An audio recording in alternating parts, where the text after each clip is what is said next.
Hello ka-Barbie! Welcome back to my channel! For today's vlog, I'll take you on a step-by-step international flight guide through our Bangkok trip.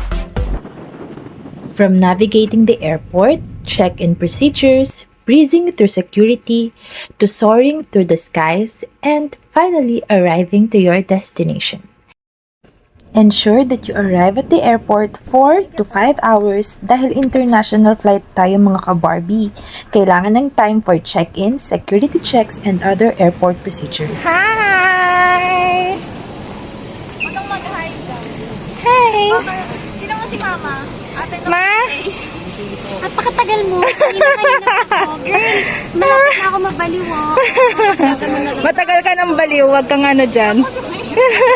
Ako na po, ma'am. Sorry, ma'am. Register at etravel.gov.ph within 72 hours prior to your departure in the Philippines dahil hindi na tinatanggap ang departure cards sa immigration. Proceed to the TIEZA counters where you have to pay travel tax amounting to 1,620 pesos. Check your flight status and proceed to your airline check-in.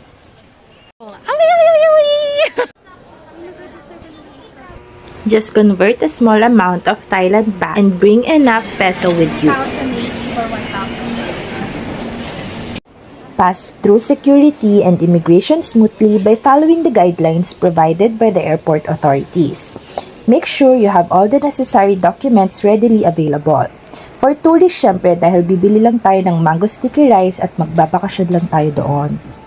No photos and videos from this point onwards. Immigration tips. Ready your passport, boarding pass, QR code, and necessary documents for traveling or leisure. Diyos me, wag nyo nang dalhin yung yearbook at diploma nyo, lalo tayong mapagkakamalang magtatrabaho sa Thailand. Charot. Be polite. Border control officers ang kausap natin ka-Barbie. Huwag tayong palengkera, mapagkakamalan tayong walang breeding. Charot. Call them ma'am or sir, hindi ate or kuya. Kayo nga sa shop, pag nagpagkakamalang tindera, nagagalit eh. Charot. Just answer the question that was asked. Lagi niyong tatandaan na sa bibig na uhuli ang isda, pero pwede rin sa body. Charot. Huwag masyadong kabahan ka-Barbie dahil baka kabahan din ng officer sa'yo. Charot. Gaya ng pagsunod natin sa immigration laws ng ibang bansa, ganun din lalo dapat sa bansang pinanggalingan natin. Hi guys! Andito na kami sa gate 104.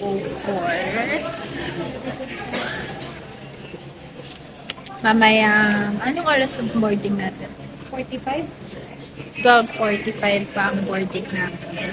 So, bumili muna yung dalawa ng food ng McDo dahil patay gutom na kami lahat. Ayun na yung plane namin. Kasi wala. Nagba-vlog lang ako. Kasi baka mamaya wala na naman akong vlog. Wala na naman akong vlog. Wala naman siyang content. Wala naman akong Content content. creator na walang content. Sayang hindi ko naloko yung Influencer na bad influence. puro ano lang. Puro inarte na lang. Dapat po meron din kayong category para sa mga video lang ng video at arte lang ng arte. So, Like me. please comment down below. Proceed to your boarding gate and wait for your flight to be called. Kasi minsan, aside from the late flight, ay nag-gate change sila. Tapos, sorry lang, charot. Halika na. Once you've settled in at nakapag-picture and video ka na for your social media, pwede ka nang matulog. Gutom na ang person.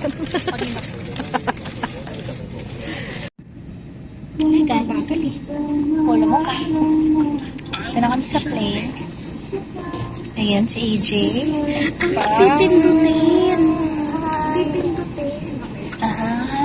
Ayan si Ai, TikTok. Ayun ang person. Si Kokay.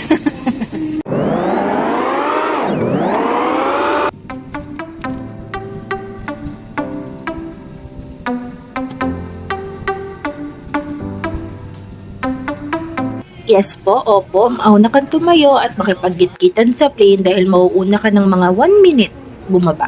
Charot. Hi! Sawadi sumnida. Upon arrival at Suvarnabhumi Airport, follow the signs to immigration. Pero bumili na kami ng SIM card dito since madadaanan naman.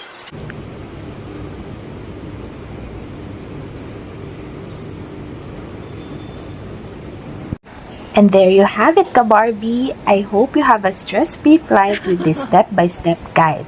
Don't forget to like, subscribe, and hit that notification bell for more travels. See you! Halika na!